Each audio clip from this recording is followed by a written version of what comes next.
And in the meantime, I'll say hi and good afternoon, everybody. Thank you so much for being here. My name's Alan Wong, and I work with Belong Partners. So I'll share a little bit more about Belong Partners in a second. I know this is a lot of Roosevelt alumni for racial equity. I think the work you're doing is amazing. I am a Garfield Bulldog alum, but I have lots of love for Roosevelt. There's no, there's no hard feelings. And genuinely, I do thank you all for having us here. I'm here also with many colleagues from Belong Partners, and most importantly, two young people who have been part of our dual program, which we'll also share a little bit more about. But right now, I'm just going to quickly share screen and just give you a quick rundown of Belong Partners so you have a sense of what we're about. Okay. And so, here, let me see if I can make that full screen for you all. So we're called Belong Partners, and Belong stands for Building Equitable Learning Opportunities and Nurturing Growth. So that's really what we're focused on. And there's some different ways in which we do that. So our vision for the work we do is that we believe in a future where everyone thrives, young people and adults, because they know that they matter and belong. The purpose of our work is that we build equitable communities that center the dignity, voice, and agency of young people. So we want to build communities that work for everybody, but we're really focused on creating spaces where young people are able to step into their agency and power and share their gifts. And our approach is that we partner with schools and organizations to transform the ways adult and the ways that adults teach, parent, and care for youth. So that's a lot of our focus is actually working directly with teachers, with schools, school districts, to really build skills and kind of change the way that we approach working with young people to help create spaces where all young people have an equal opportunity to succeed. But we also have some special programs like Dual, which again, we'll say more about later, that is focused on bringing the young people directly together with the adults to see what it's like to share power and share leadership. So I'm sure as we go, many of my colleagues and young people will have great things to say about it, but that's a little nutshell of who we are at Belong Partners. Thank you. Who else from Belong Partners would like to introduce themselves? We'll just go right on down.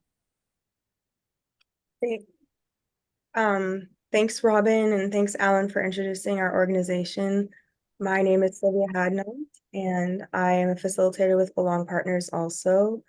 I started working here 5 years ago after leaving the classroom, the K-12 classroom. And I always say that I feel like if I knew the tools and skills that we teach back when I was in the classroom, then maybe I wouldn't have left. So it feels good to be able to connect in this way. And I'll pass it over to Stacy. And I'm going to pass it to Timony because I'm not part of your panel tonight. So I'm going to pass it to Timony. Thanks. Stacy's still important. Timony Keegan, she, they pronouns. And I was at a dual school in the Renton School District, Dimmitt Middle School, and was part of like some of the original dual crew. I currently teach Black Studies at Cleveland High School. And I will pass to, am I passing to our youth?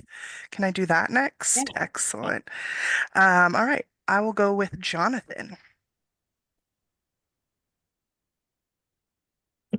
Hello, my name is Jonathan. I'm with Belong Partners because I wanted to help how my middle school Dimmitt works, like for the future youth, and just how everything works. I just want to make sure everybody's comfortable and they belong.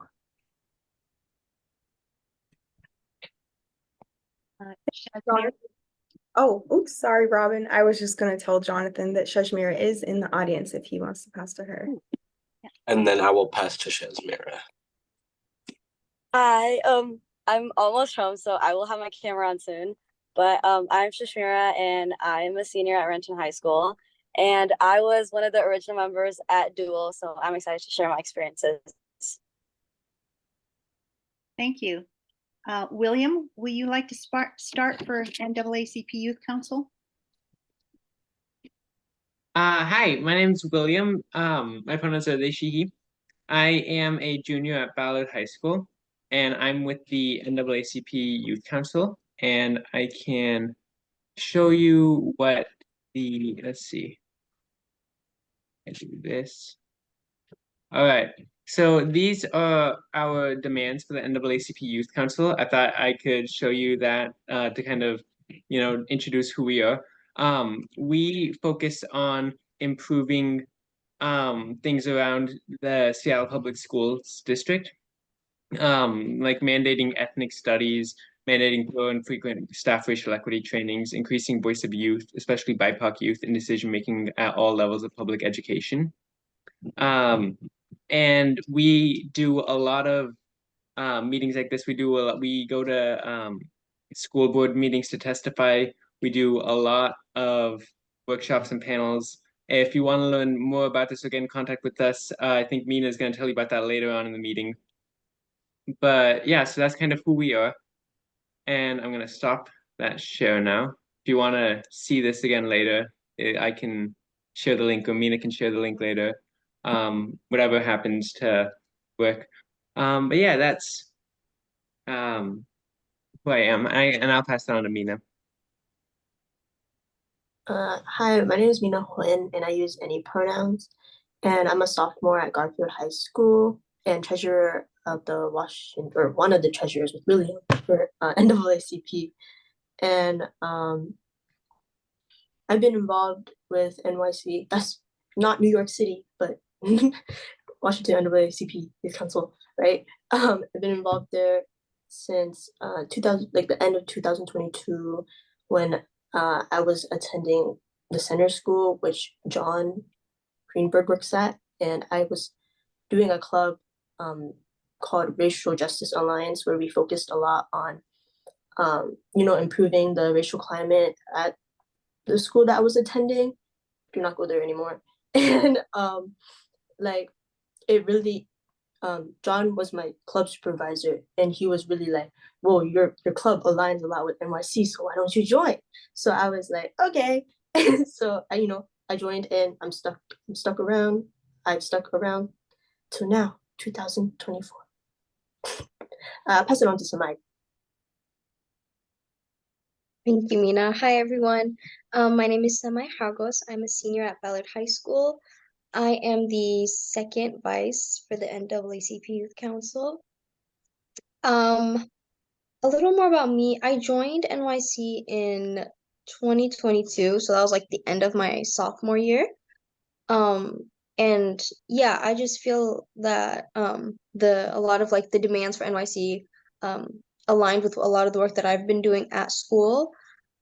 So for reference, I'm president of the Black Student Union and the Multicultural Student Union at Ballard, and we do a lot of work trying to, highlight the voices of our diverse students, especially because Ballard's not a very diverse school. So that's something we work on a lot, and yeah, it's really good to be here. And I'll pass it on. I guess I can pass it back to Miss Robin. You're muted, by the way. Oh yeah, that was one of the rules, wasn't it? Unmute before you speak. I am going to pass this on to William, who's going to begin with our panel with questions. Take it away. All right, so we have a list of questions. Let's see.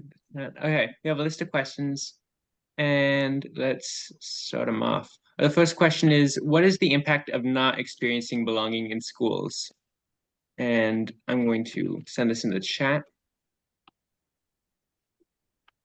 Here's the full question. What is the impact of not experiencing belonging in schools, and what is it like when students and teachers do feel a sense of belonging and connection within schools? What are the impacts of that?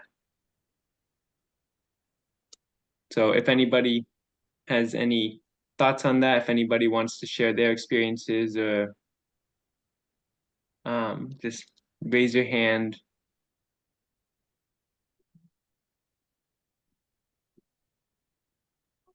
William, why don't you start us off, and that will probably generate some other thoughts from people. Yeah, that's what I was thinking. So the impact of not experiencing belonging in schools.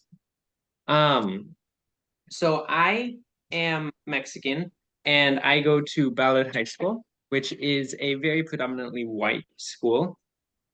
And there are not a lot of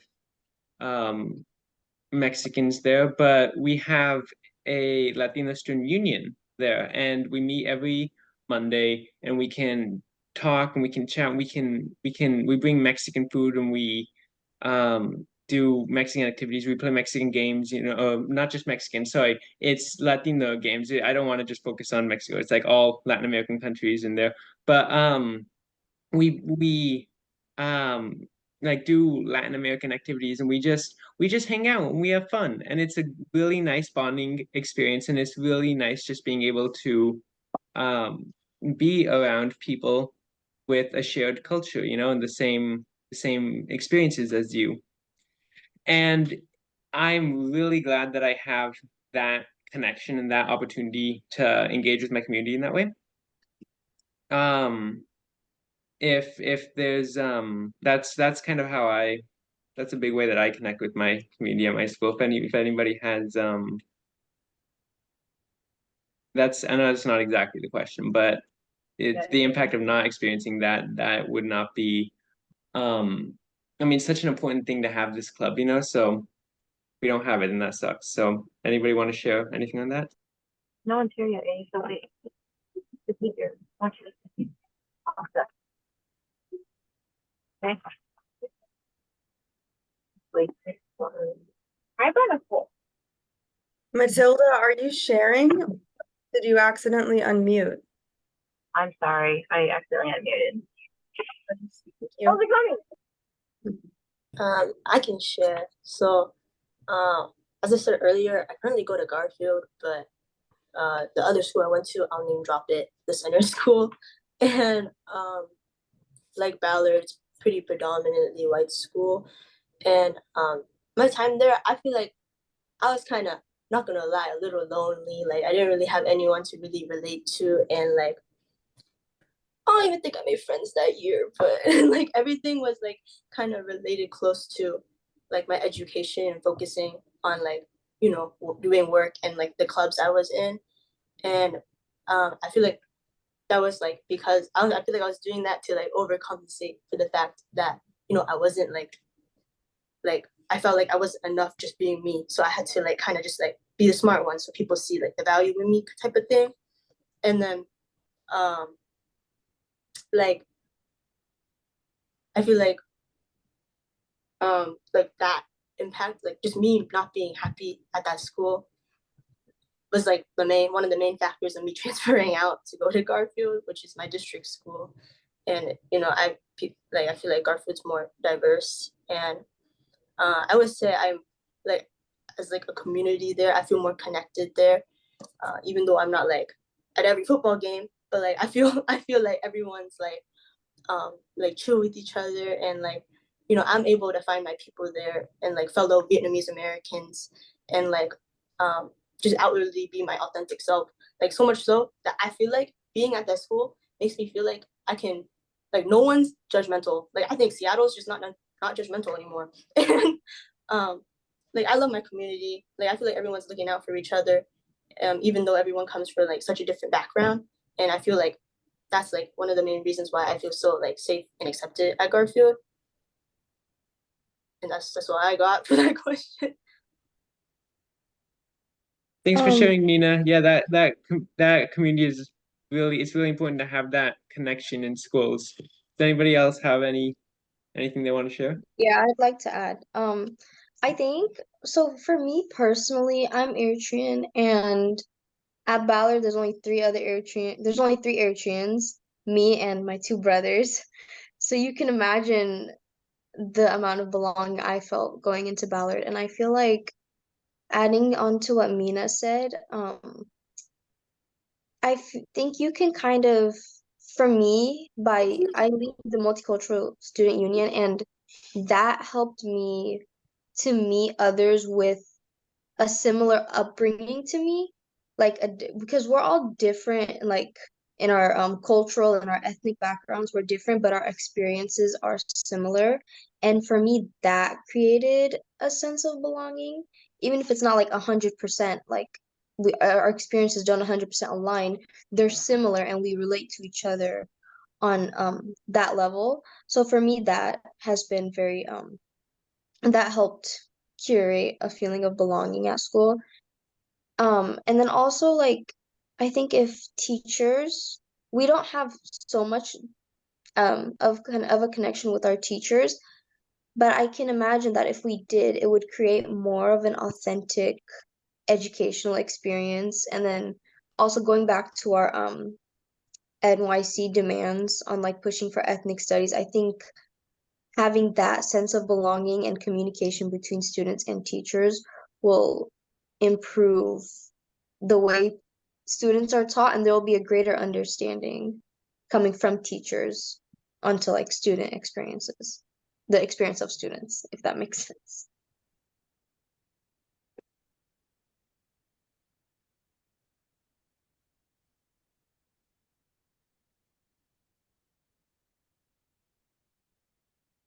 So if nobody, so if this question doesn't really resonating as much with people, maybe we could move on to the next question. And if anybody wants to answer this, we could come back to that. Oh yeah, Yeah.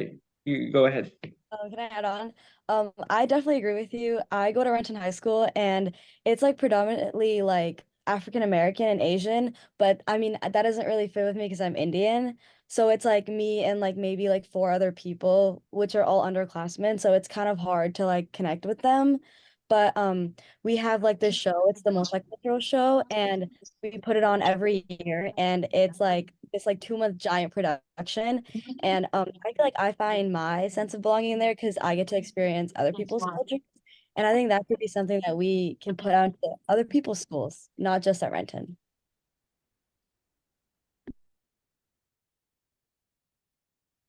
Yeah, definitely. That sounds really cool. Um, Timothy Keegan, do you have something I you want would to share love, also? yeah, I'd love to jump in if I might.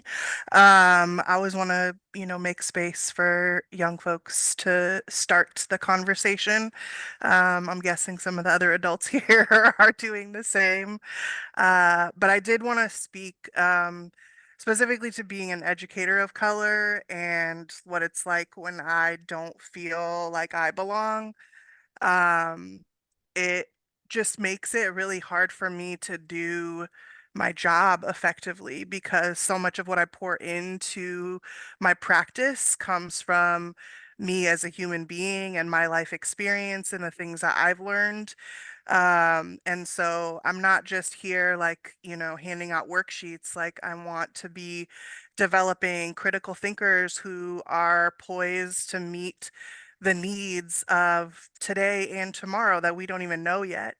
And so when I do feel a sense of belonging, I feel empowered to empower other folks, and specifically the folks that are in my class, who really want to learn about not just the content of Black studies, but the methodologies and the practices that exist within our space as well. And it is, I think, for me as an educator of color, because I bring so much into my work of who I am, it really can start to feel really draining if I'm not feeling supported, if I'm not feeling like I have an administrative team that is willing to like um, essentially pave the way for ethnic studies because that's what we're all trying to do. Those of us who are doing ethnic studies courses, particularly in SPS. And I just want to also say shout out to the NYC because I'm pretty sure I saw y'all on Wednesday at the school board meeting fighting for ethnic studies. So yeah, I think speaking specifically about my class right now, I really feel like ethnic studies classes are such an opportunity for everyone to learn about cultures that are different from them, but also to learn about the hidden histories, which I think a lot of our students of color have, existing knowledge, if not experience with in their families. But to be able to see that reflected uh, in their classroom by someone who holds a position of power is like really essential to feeling like, yes, I belong here. Yeah, thank you. Thank you so much for sharing. Sylvia Hadnot, you have something to share? Yeah, thank you so much, William, and thanks everyone. And I also, as an adult, wanted to make some space for the youth. So thanks for your patience with that too, William. And I would say for me as well, as a neurodivergent educator, that's also an identity that I hold that sometimes makes me feel challenged by finding belonging. In part because sometimes like my neurodivergence can affect like my behaviors, and then I just act in ways that people don't expect or something like that. So it's nice when there are people in a place that work that understand the different ways that brains work, and how that can show up in behaviors and how to support people in finding belonging regardless of neurodivergence. So wanting to share that, and then also to say that when we as educators are able to create belonging in school for the young people, and for ourselves, I think it really supports the young people then also in going on and creating more belonging after they graduate too. So in that way, when students and teachers do feel a sense of belonging and connection within schools, the impact is that that sense of belonging can also travel outside of the school and into future moments too. So thanks.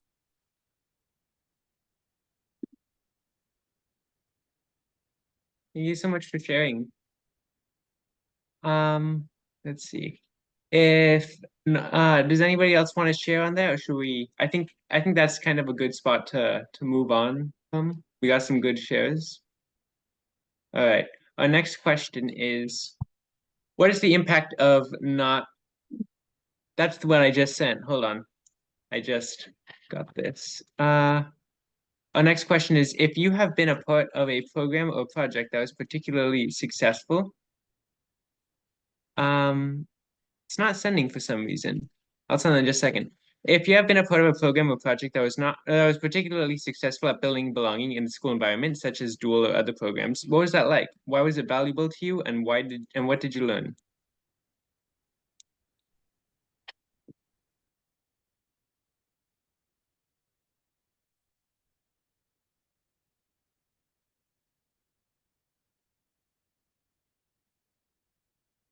It's not sending in the chat for some reason. But if anybody has something, I'm looking at send that in the chat. If anybody has something you want to share about any projects you've been a part of, any programs you've been in. Oh yeah, Miss Robin. Well, you mentioned dual. Maybe we could have someone tell us about that.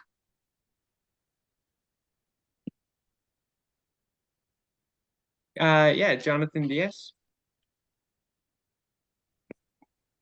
Yes, for Duel, it was the first time I've really done anything like that. So it was nice to feel welcome in the space at the first part. And I really felt like it impacted Dimmitt as a middle school.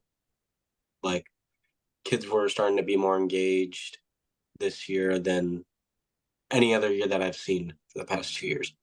So I've seen like how it helps and how it even helped me a little bit. It kind of changed the person who I was too.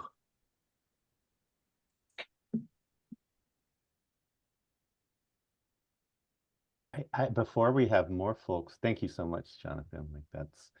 Like it makes me I don't know. It makes me feel so happy just even hearing you say like the little changes for yourself or the little changes at Dimmitt Middle School we did it at.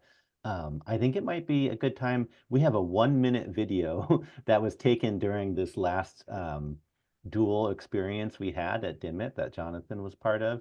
And so I think it might be a good time for us just to show that video, give you a little taste for people who are like, well, what is it? What did people do? And then after that, some other folks from Dual can maybe jump in and kind of share more about personally what your experience was like. So let me see if I can pull that up.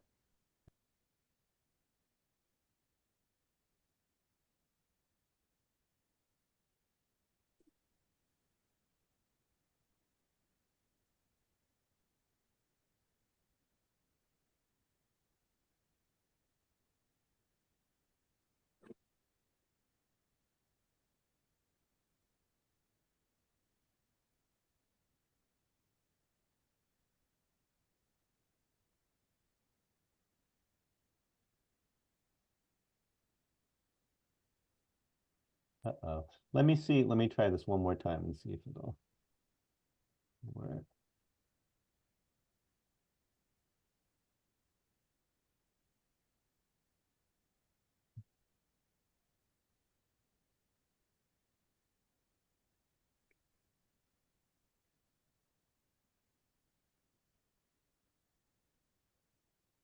Is that working for you all? Are you able to see that, hear that? We see it, but can't hear it, Alan. You can't hear it? Okay. Share. If you could send the video in the chat or something like that, I could share it. If that's not working on that computer. They moved the share sound to the right side, Alan, instead of the bottom. So if you go back to basic and then click Yeah. on time player one, Uh-huh.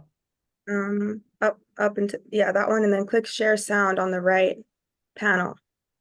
Yep, Oh, up, they put it there now. Okay, and optimize for, yeah, let me see if that'll work. yeah, that should work. Cool. Thanks, Sylvia. I really So, confused. Dual creates Does that work? Space. Y'all hearing that? Okay. All right, let's do it. Okay. So Dual creates this space where suddenly everybody's able to be a little bit more of their better selves. And when everybody's in that space and agrees to be connected in that way, it kind of makes it so that there's no limits. We just had 4 days together, and it's for a lot of the young people the first time that. Oh, whoops! I think there's somebody speaking.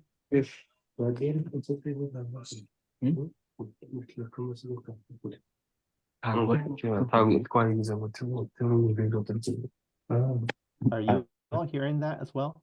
Yeah, I think that somebody accidentally unmuted themselves. If everybody could just stay muted for this, unless they have a question or anything. So that there's no limits. We just had 4 days together, and it's for a lot of the young people the first time that they get to actually be in a space where they're side by side with teachers, and it's not about power over from the teachers or that I have to listen just to what the teacher says, but I actually get to hear what they have to say, and I get to share for myself what I care about, what I want to see happen in my school. And it's pretty incredible what they do in just 4 days' time. They've created projects from thin air about what they want Dimmitt, which is the middle school we're working with this year, to be able to become. Because they were working side by side, because they felt comfortable and connected with each other, because the teachers were willing to be vulnerable and show care for the students, and the students did the same for each other. They have these incredible plans to help make Dimmitt a better place.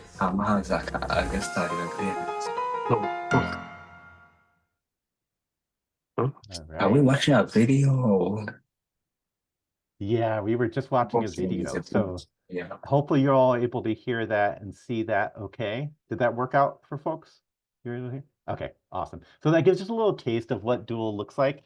Now I want to open it up for folks who have been part of Dual, young folks and adults, to just share your experience.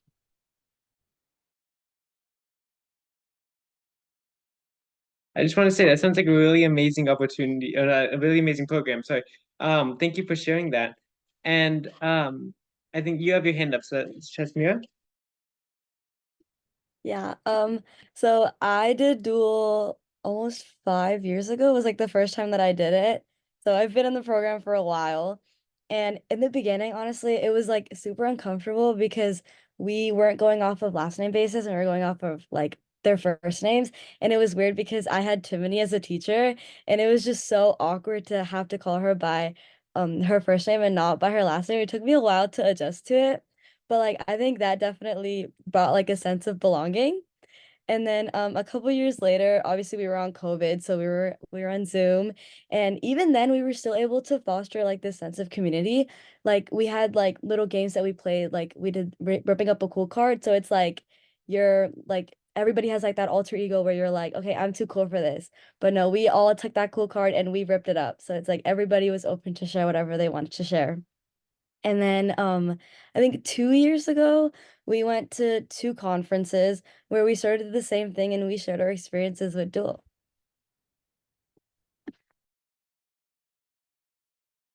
That sounds like a really cool way of bringing community together, especially since like you mentioned there was like part of it was during COVID, and like it's already that like it's already really hard to bring people together during COVID. So it's really awesome that you were given that opportunity during that time.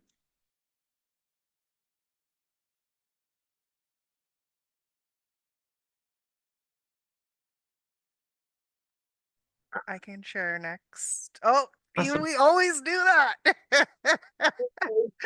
You go first. Are you sure? Okay. Um, so Timony and I are clearly friends, so that's fun. And glad you all got to witness that friendship moment. Yeah, so I have been working as an educator or staff person in Dual for a few years. Shajmira has actually got more Dual years under her belt than I do. So hats off to you, kid, even though you're not a kid anymore. Oh my God. But anyway, one thing I really appreciate about Dual is that it feels like the proof of the concept that we teach at Belong Partners. The concept or the theory is that when we create belonging, then people's lives change. They can become more capable, they can have greater impact.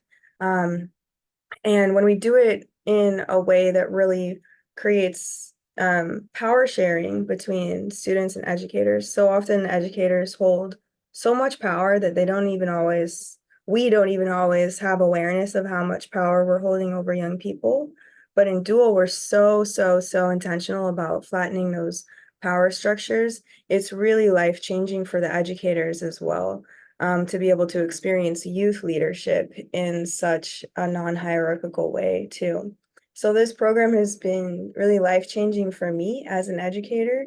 And again, it's just so exciting to have proof of the concept that belonging really does work when you do it with authenticity and fidelity. All right, take it away, Timothy. Thanks, friend. Support and co-sign all the things that you two have already shared. And I think Dual always feels like just home. Because I get to show up however it is that I need to show up. And I know that I will be held no matter what's happening in my like outside world. When I come to Dual, I know that people are being rooted in like love and care for humans. So it's kind of an interesting experience because we'll show up, especially those of us who like are doing it for the first time, will show up kind of like, what is this thing? I know this thing sounds really cool, but like, what's it going to really be like? And just immediately, you start to feel your anxieties around some of those power dynamics melting away. And so I just really appreciate that. Yeah, it is walking the talk that we so often hear about the dynamics between educators and young people, and really doing what's necessary to uplift um, young people and inspire them and be inspired by them. So it really is just such a beautiful way to show up to a space as you are, be validated in that, and be asked, like, how do you want to change the world? And if not the world, how do you at least want to change yourself and your community? Jonathan, Alan, do y'all want to add can, anything? do you want to go, Jonathan? Then I go, or do you want me to go first? You can go first, Alan. Okay, all right, thank you. That's very kind of you. Yeah, just to add on to what folks are saying, I think, one of the things I know part of, what this group is about, what RARE is about, is how do we build equity in schools? And I think part of the idea of Dual is that we start by building belonging. And that when we create these spaces where young folks feel a genuine sense of belonging, know whoever they are, however they show up, they're going to be accepted and find a space to contribute and be cared for. It really shifts power dynamics right there. And I think multiple folks spoke to, like, and what Shazmira was saying, where it's like a little awkward at first that we actually are sharing power between the students and the adults. Like, it's different for both parties, right? Those who are used to holding power, those who are used to having less. And so, like, it takes some time for us to really get used to that rhythm. Um, and there's practices that we do that help us to really actually live that, walk that talk, know what it's like to be in shared leadership as youth and adults. And then through that process, be able to think about, well, what does it look like? That's one way to build equity. What else does it look like to create equity in my schools? And so that's really been this part of the work, has been coming up as what we call solidarity groups with projects that are driven by the young folks around how do we operationalize this? How do we make this real in our schools? And how do we actually make these places that are more welcoming and more equitable in terms of power structures? And so, and like Shazmira said, like, they've gone to places like the Decolonizing Education Conference. The young people are taking the lead and leading these workshops to help educators learn how to do this. So it's just really, yeah, it's really special. I'll pass it to you, Jonathan. To build on what Alan was saying, for like a percentage of middle school, I would always wonder, I'm like, why are things this way and not this way? Isn't this way more efficient? I felt like as students, our voice wasn't being heard. So when my mom came to me with that email or form or whatever, I knew I immediately wanted to sign up with Dual, because it gave us as youth an opportunity to change the way our community works. Not only did I feel like I had power, but I felt like I kind of had a choice on what I wanted to do and how I want to do it.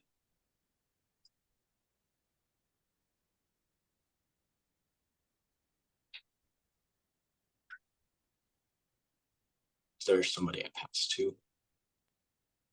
I could share one more thing about Dual if you want, Jonathan, or if you want, William. Otherwise, I would be happy to not talk again since I already spoke on this one. Yeah, sorry, you might be able to hear the airplane behind me. Sorry if I'm speaking loud. If you want to speak again, that'd be great. We don't have too much time left, I think, so it might be better to, I think we should go on to the next question. But thank you for sharing. Thanks. So our next question is, what do you think educators can do to help create more belonging within schools?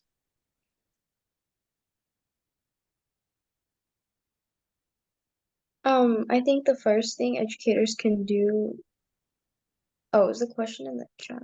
Yeah, to help create more belonging within schools. I would say the first thing they can do is educate themselves and expand their scope more. I'm just like, I keep going back to like ethnic studies, but that's such a big thing, and I feel like that defines how a lot of students view themselves and their classmates in schools.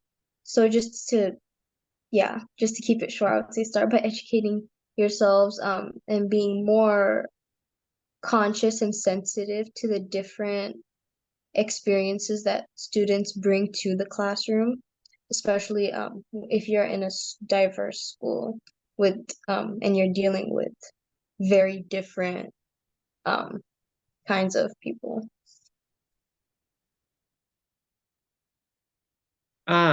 Jonathan, you have your hand raised?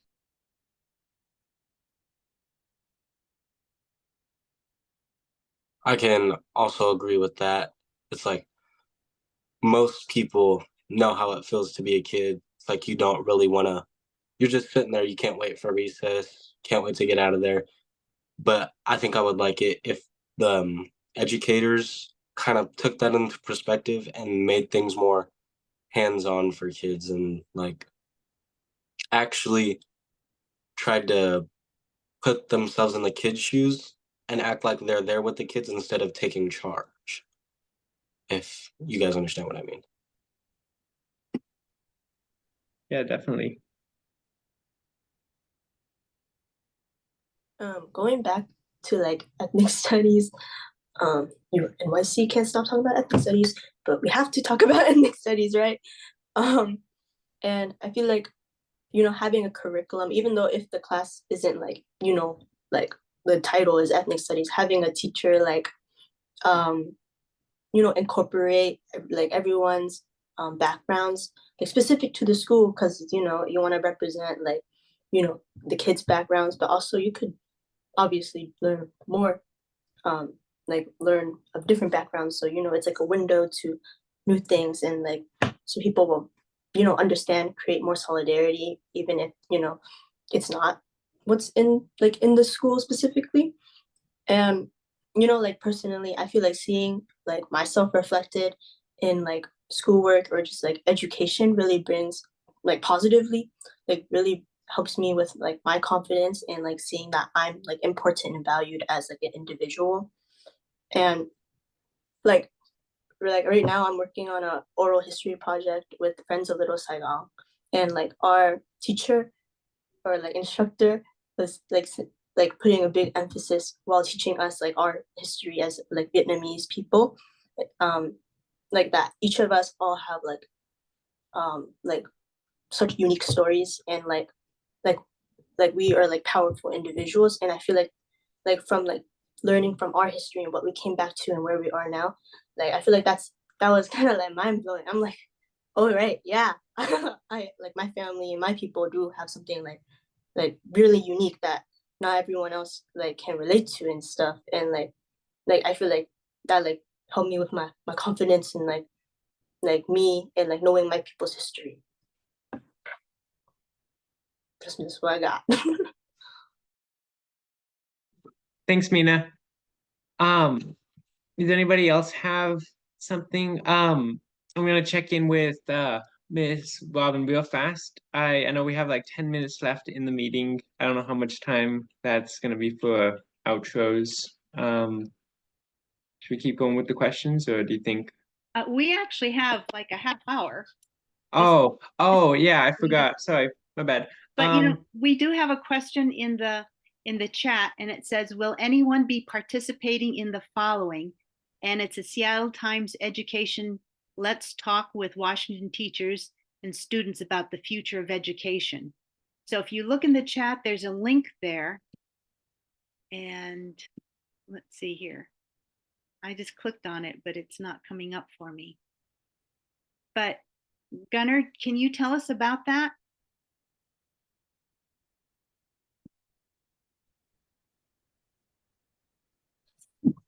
It was kind of interesting because we talked about all the different type of things that we like to do, here in the programs we want to see and the interactions we want to have.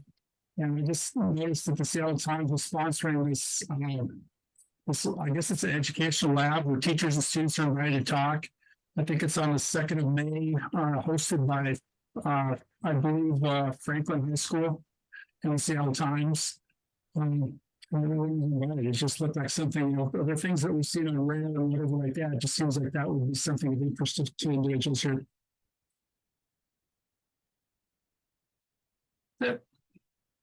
And how did you learn about it? Reading the newspaper.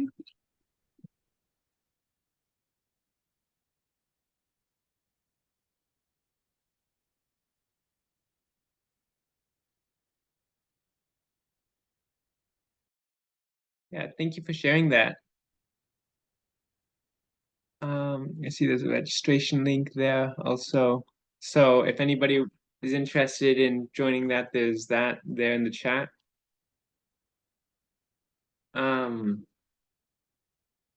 I think oh, we good to move. I think we got some good shares in for this question. So next, I think we're good to move on to the next question, which is what can students do and how can they both work together to build school belonging? And I can speak on this one. So I'm a student, I'm a junior at Ballard, and something that I've been doing, so people like to say that younger people, kids, students, they can't do as much, they don't hold as much power. And that's true. We students don't hold as much power, but we are certainly capable of doing a lot of things. We can make a lot of lasting change, you know?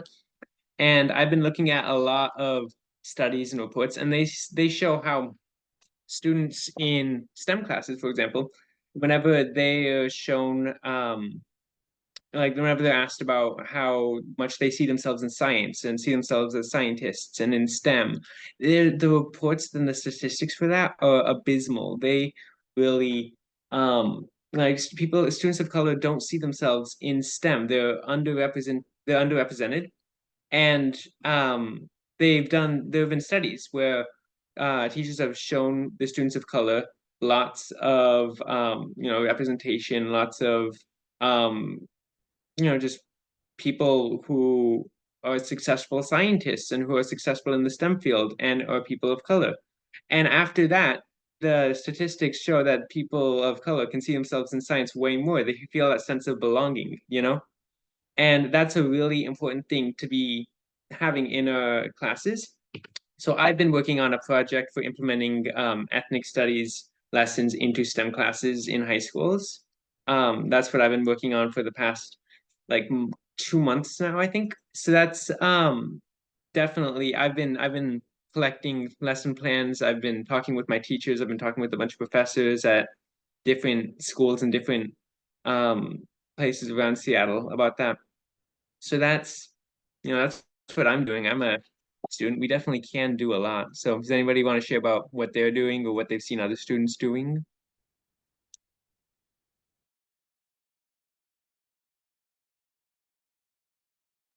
I know that we have some youth in this meeting that um, I'm aware that they're doing a lot of stuff.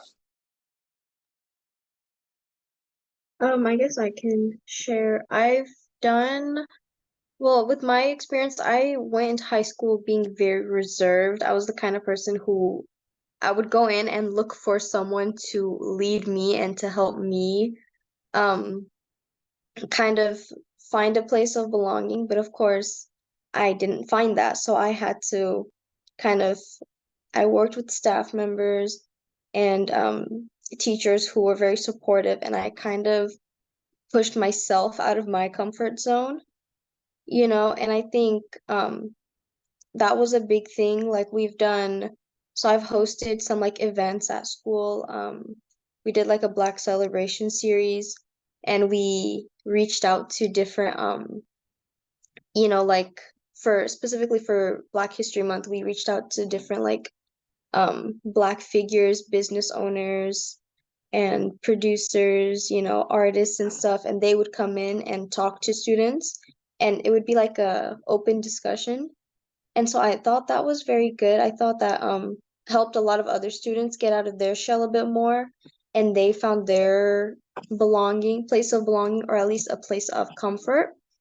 So that was definitely a very big thing for me. Yeah, and I thought that was also really cool.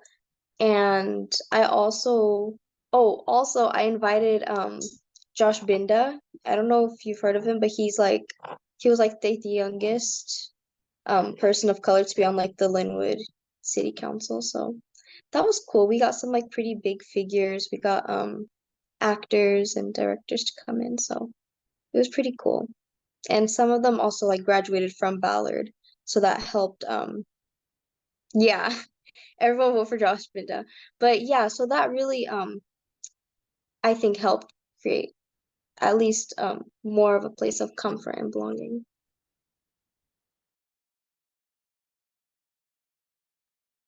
Yeah, thanks for sharing, Semi. like adding on to Samai, like other than like super big like school-wide events that, you know, of course, like, you know, build like community from knowing each other and like each other's like cultures and stuff and backgrounds. I think like on a small day-to-day basis, students can, you know, always look out for each other, and you know, like if they hear anything like wrong or like, you know, like hurts another student, I feel like, you know, speak up for that person and like make them know that they're accepted, and like, you know, part of the community and that they're safe. Because like, you know, that nurturing aspect and, you know, like knowing that you're safe is what is going to build that belonging community together.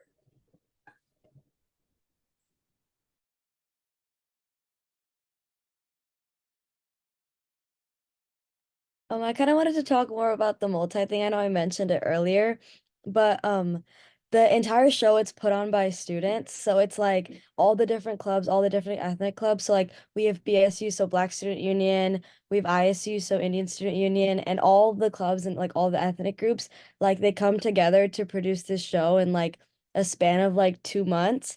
And they run it for like 2 weeks. So we have shows almost like every day. And like that entire like 2 weeks, just even at school, is such like a cool experience. It's like, you know, like I don't know if you guys have spirit days at your schools, but we do spirit days. So we'll do like ethnic days. So like one day it'll be like come in and wear like your traditional outfits or represent your flag. So just little things like that. And then also during that 2 weeks, during the passing periods, they'll play like ethnic songs. So like students will send in requests and then they'll play in songs. So like sometimes we'll have like traditional Indian music or traditional Vietnamese music. So it's just like a mix of different things. But it's like these like little things that like make such a big impact and give a sense of belonging at our school. That sounds so amazing that you guys have that at your school. I know you mentioned that earlier, and I was actually gonna ask you about that again. What school do you go to again? I go to Renton. Renton. Renton.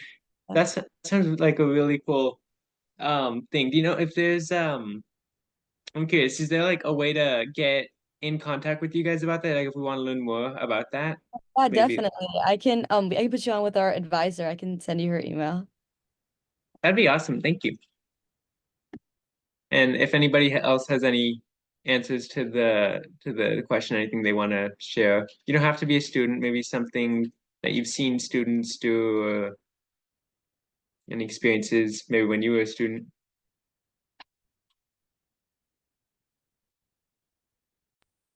I think I will chime in and just add, I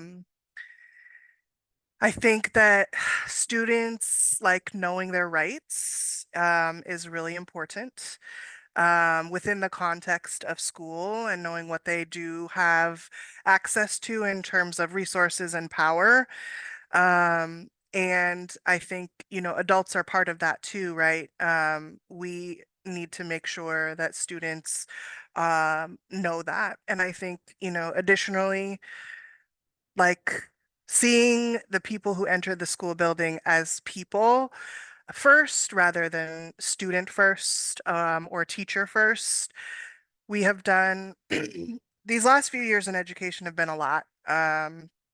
And you know, things were not working well prior to when we went all online for school in this region. And so what I am encountering now is it feels like people, because things were so uncertain for so long, people are kind of going back into old ways of being and old comforts, which we know and we acknowledge didn't work. So I think both educators and young people have a lot of like unlearning to do in terms of our relationship with school and how we have shown up in these school spaces. And so I think just everyone really being open to thinking about what's possible and not just saying like, oh, let me continue doing the thing that I've been doing because things have changed, you know, people have changed. Um, things are always changing in schools. And so it's like we need to make sure that we're also mirroring that with different mindsets that are required for us to be able to shift and do a lot more of what students are wanting and needing. It's like all of these extracurricular activities, those are the points of connection, not the traditional classes, right? Ethnic studies are the things that people want to be seeing right now. And so, like, to be super real, that requires that, our predominantly white education workforce really look in the mirror about like what it is that you're here for, why you got into education in the first place, and what is it that you need, how do you need to pivot to meet the challenges of this moment that um, are really calling for us to stand in this space of like we need to make connection, we need to make sure that people are feeling like they belong somewhere because the mental health crisis is so real, you know?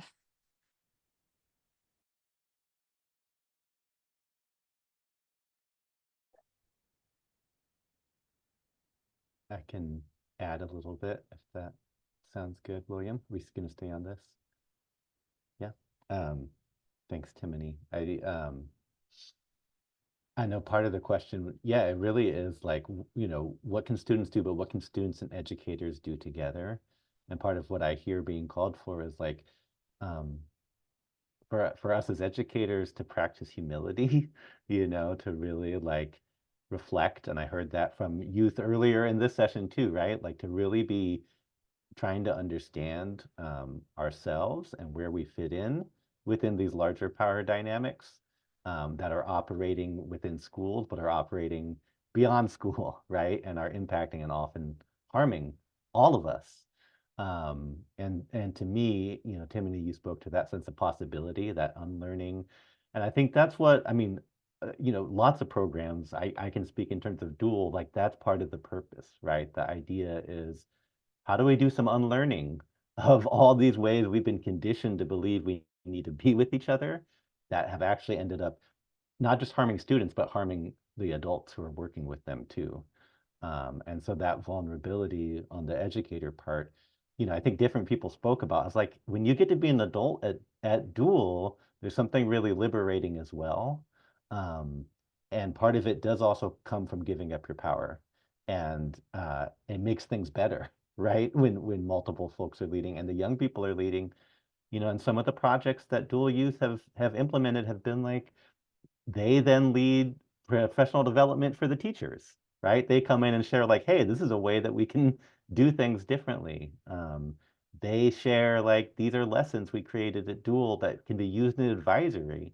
So really like the students stepping up and leading, but also within this process of the adults and youth building the trust together to know that they can share that leadership. It's really special what happens. Yeah, definitely. That's really important. And I wanna bring attention to some of the things that people have been saying in chat real fast. There's a Seattle Times article about mental health. And somebody said shared reimagining is so life-giving, which that's touching on what you were saying. And I think you put your hand down. Okay. Sylvia had not. You got your hand up. You want to share something? Thanks, William. Yes, I wanted to say that, and this is related to the comment in the chat too. For those of you who may not be aware yet, the Surgeon General declared a loneliness epidemic in the United States. And so we're dealing with loneliness at an all-time high. And another thing that I know works is relationships. So also taking care of your relationships too is something else that students can do and also adults as well. And getting in the habit of that young and connecting with other people and doing the things that you need to do to take care of yourself in order to be able to show up and connect with other people too. that's it for me.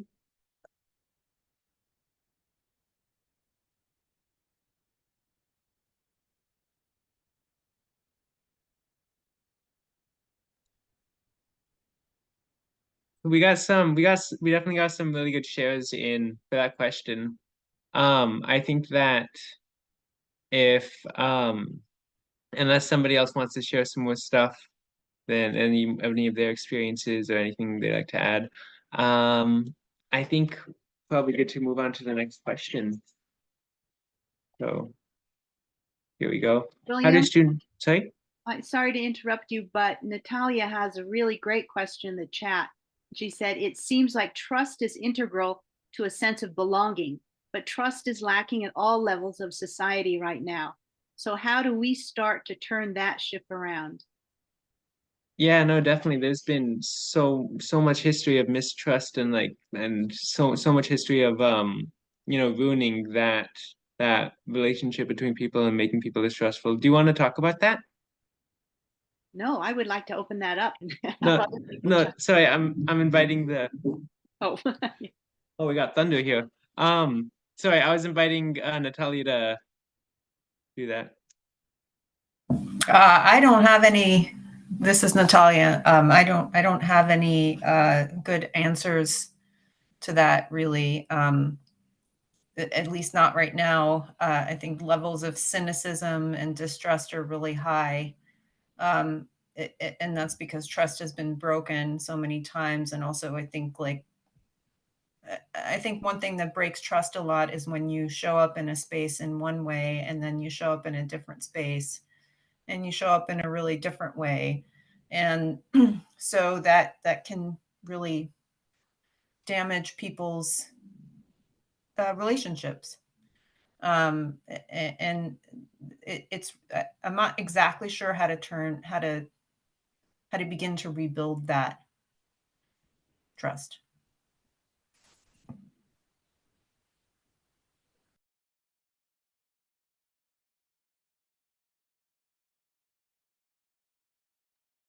Oh, hi, William. Okay. I was thinking, like on like how you're saying like there's like a lot of distrust between like individuals and like it's like things seem like really tense. I feel like at schools maybe or things that are like that like just happened, even though like you're saying it's like it's been like for super long and it's like between communities and like just like people. But like if it was um like more like one, two people type of thing, like NYC likes to practice like restorative justice and making sure that the issue that is at hand like is like actually like addressed instead of just like, oh, that happened. Like we're going to actually talk about it and have like a conversation between the two individuals or whatever works for those two, like or like whatever, how many people are there, right? And then like take away to like step away from that problem and like take time to like develop your thoughts and like really what you feel and your emotions and like kind of get yourself together and feel more grounded and then like go into a space where you can like conversate with that person or like come to like a more like healing point rather than keeping that distrust between you and you trying to like heal that and then like other than that I feel like on a more like widespread thing like community building and like just doing like fun things with each other with like teachers with the thing with the what's the program dual like how teachers and like an admin like put themselves at the same level as students and students like go up. um like I think like having that and being on the same level like helps build trust and like bonds with each other and that will like help begin to get rid of that distrust so that everyone feels connected with each other.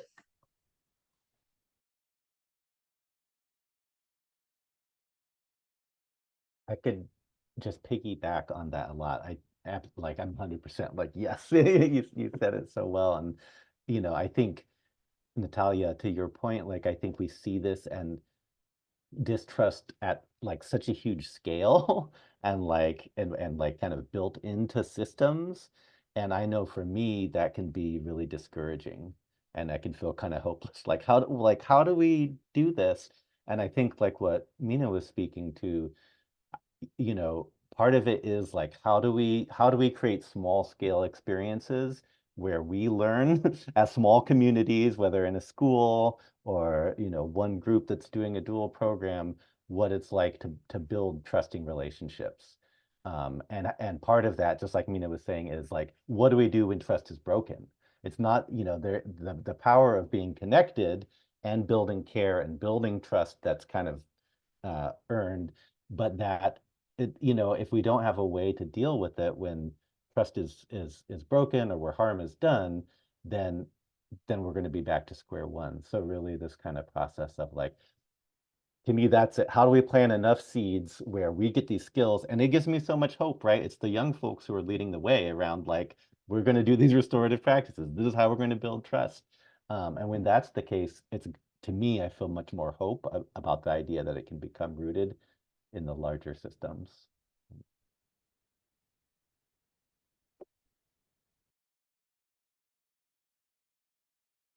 I wanted to just share a tool that has been a useful thing for me in terms of thinking about how can I just make like little impacts along the way to building something bigger. Um, and I don't know if you all have heard of this, but it's called the Black Space Manifesto. And it was created by a collective of professionals in like urban planning and architecture and development um, in that way. And there, when we were, all shut down, there were people marching in the streets for Black Lives Matter. I recall, numerous articles and things that was like, what can we do? And the response was like, listen to Black people.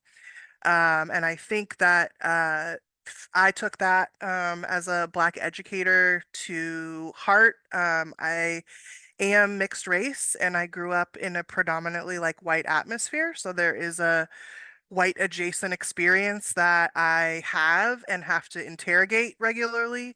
And the one thing that I think is helping me wrap my head around this question of like, what can we do in this moment to repair trust? And I think it really is about the relationships that you hold with people, like really meaningful relationships.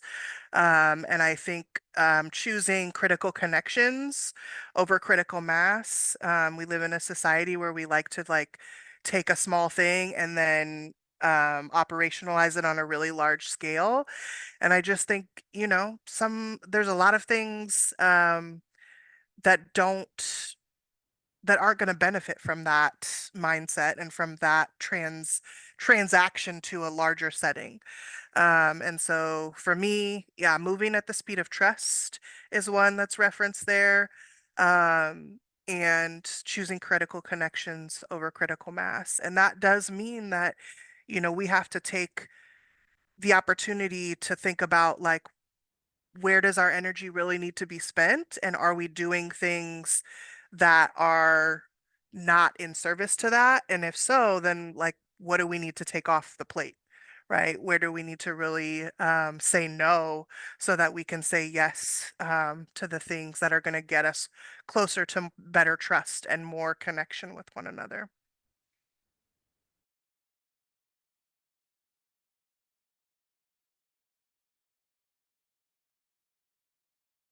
Thank you, Timony. And I will add a couple things to that too, which are maybe harder sides of the trust conversation. So one other thing to know about trust is that it takes time, which never really feels fair to me because the time that it takes to build trust negatively impacts some people more than it impacts other people. And so it's just unfair. And yet that's how trust works. So, also, I think for me, being able to find the people with whom I can have solidarity, that it's not as hard to build trust with.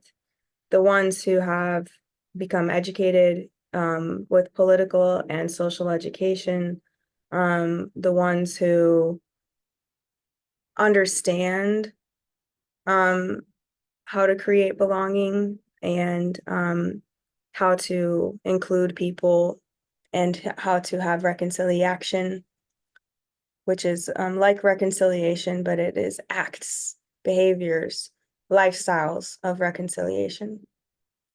So one thing that can help too is if you feel undereducated on political issues or miseducated, to educate yourself or find sources that you could pay to educate you also, or at least some sort of reciprocal way.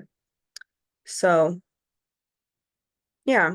And I think another thing too, as if you have people close to you that are miseducated or undereducated, supporting them and becoming more educated so that way they can be a more trustworthy person and someone who can have more solidarity with people who are being oppressed as well.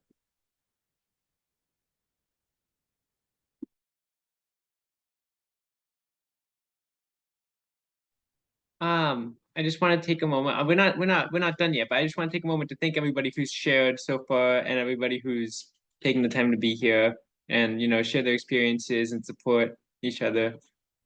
I appreciate that. Let's see. I'm going to bring back this question here. Alan has his hand up. Alan, sorry, I didn't see that. Yeah, you have something you want to say? Yeah, just from what I'm hearing right now, I like this energy that I'm feeling. And I like everybody's attitude of, hey, we're all in this together, we're part of the solution, not the problem. We're trying to find answers and so forth and so on. But there's two things here that I've heard. We talked about youth, okay? Now, at what age is youth not youth? And then we talked about educators. At what age does educators start or, define that? Then you got people like me, who's in their 70s. The bottom line is roles and expectations, okay? What role do you think people like me should be involved? Or, what's your expectations from a youth, from an educator? But this is just something I want you don't need to, answer it, but just if you're gonna leave this discussion, just remember that you've got this untapped group, the people that created RARE, okay? What do you expect us to do? I'll shut up now. I think that's a great segue, since we only have like 10 minutes left.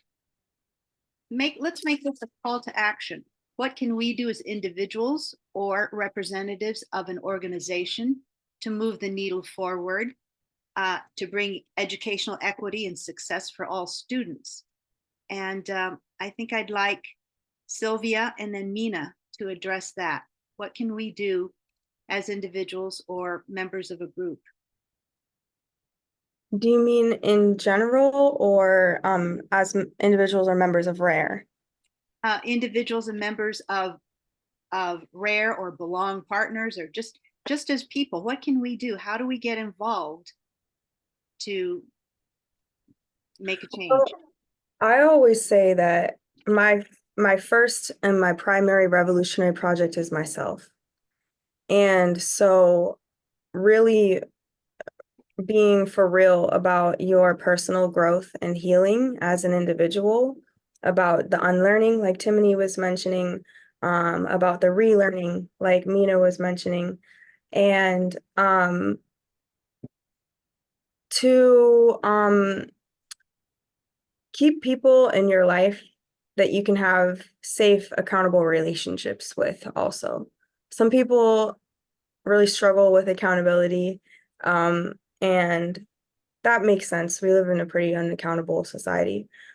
And also, that's a struggle that makes this kind of work really, really hard. So people who are holding themselves accountable and who you also can trust to hold you accountable too. And then forming groups with those people and utilizing the tools and skills that we know work. So things like making agreements that you can hold people accountable to, the reimagining that together, like Timony was mentioning. Also, on the topic of reimagining, sometimes what you need to do is pick up a science fiction book or a fairy tale also, because our minds reproduce what goes on in the mind. So the more you read weird stuff that changes your mind, the more you'll actually be able to imagine outside of the box and be able to apply that imagining in a creative way to the new world. Oh, oops. I just realized I was supposed to be doing a different kind of call to action, but this stuff is all good too. So if you want to get involved specifically with Belong Partners, besides doing your self-work, you can follow us on socials at Belong Partners, and I can put that in the chat. Besides being a facilitator with Belong Partners, I'm also the social media coordinator, so you'll be directly connected to me if you follow our socials, so that's fun.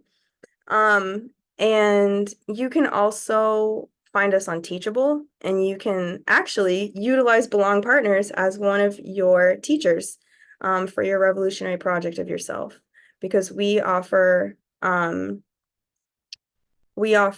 public workshops for people to learn how to apply this kind of belonging in their contexts. So that's on Teachable, and our socials are on Belong Partners. And you can also find all of that information on our website too. Oh, let me do this in a hyperlink way. Thanks. And I appreciate you allowing me to be on my soapbox for a moment too. Mina, I will pass the mic over to you. Hi. I think Sylvia did it really well said with how educating yourself on current political issues and things that are important to you and your community will really help in building that belonging and solidarity within communities.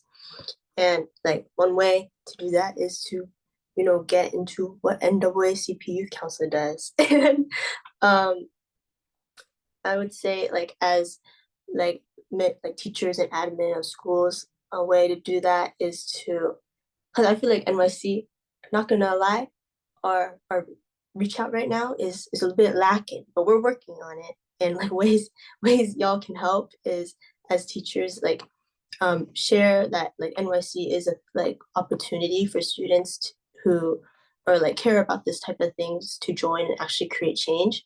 And I think teachers you'll have your connections with students, and you can just tell them that, oh, NYC's a thing, and you guys can do it, and create that change. And I want y'all to come to my class.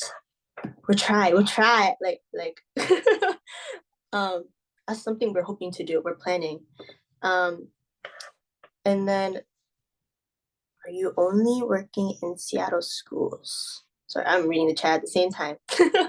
I think so. NYC usually focuses on just Seattle schools, but also we also have students from the greater Seattle area.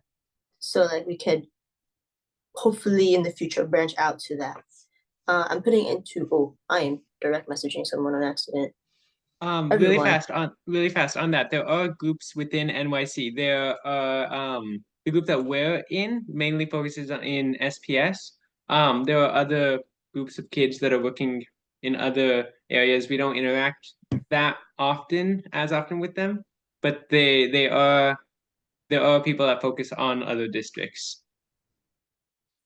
Yep. And then something that I think would help build that belonging solidarity within everyone is, doing things like this, where we're all coming together as multiple different types of organizations and people to really start the conversations and get work done, which hopefully we can do in the future. hit us up, guys.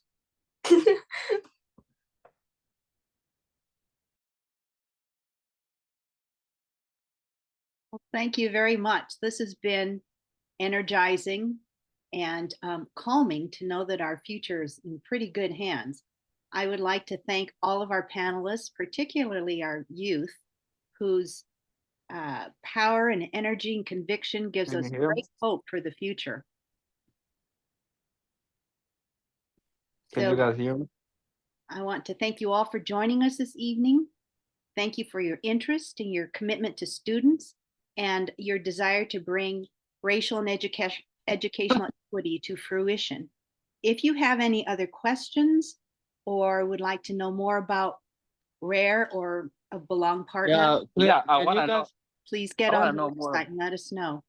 I want to know more about where. And let's see, Prince, I am going to have you go to the RARE website and on the home page, go to About and then scroll down to Contact Us and we'll get you. I think our address is in the chat. I'll put it in the chat.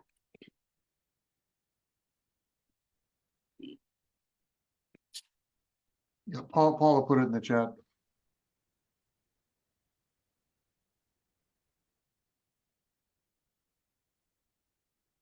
Okay, there you Yeah, go. good job, Robin. You put on a great show. Oh, Let's thank give you, Robin everybody. Lang a hand here. Oh, I know that will be reflected in my paycheck and I appreciate that. Thank you so much. Well, thank you, everyone. Say, Rob. Yes. Say, Robin. Mm-hmm. Okay. This is Joe Hunter. I've been listening, but haven't been able to talk. I want to again recognize Robin and the entire open discussion team for what they put on tonight.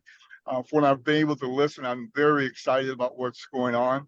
I would ask everyone to take a look at RARE and what it is that we're doing. One of the biggest opportunities that we have is to bring young folks like you on board to help guide us and make sure we're going in the right direction for the future. We have just started what we call the Student Engagement Council, where we're soliciting information and leadership guidance from different leaders of student organizations. In fact, we're having our first meeting, Zoom meeting tomorrow. If you want to find more content, contact us, and we'll let you know how you might be able to participate. But great job. Thank you, Joe. And I will get that information out to all of our student panelists. Thank you again. It's very energizing and creates a lot of hope for all of us. Have a great evening, everyone. Good night. Thanks. Thank you. Thank you. Good night, everyone. Thank you, Press. Love you. Shut up. Oh, that was And fun. thank you again for inviting us to present. Good job, Samai and Will.